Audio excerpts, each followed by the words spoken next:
राधे राधे दोस्तों, जा रहे हैं भजन गीत सुनाने। आप लोग को कैसे लगे कमेंट करके जरूर बताना। जौना ना जिया मैया जुअध्या के छत पे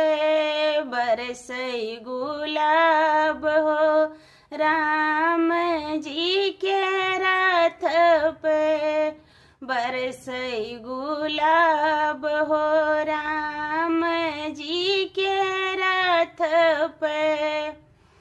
गेंडुआ ना घूटैया जुअध्या के छत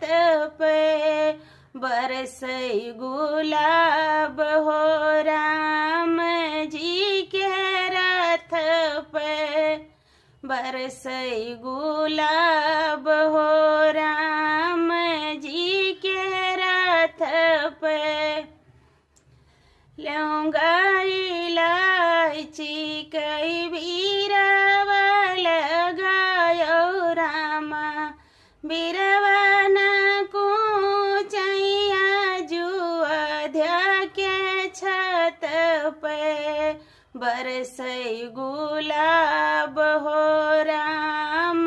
जी के रथ पे बरसई गुलाब हो, राम जी के रथ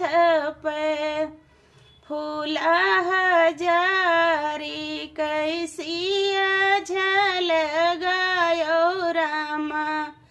सझिया न सूतैया जुअध्या के छत पे बरसई गुलाब हो, राम जी के रथ पे बरसई गुलाब हो, राम जी के रथ पे।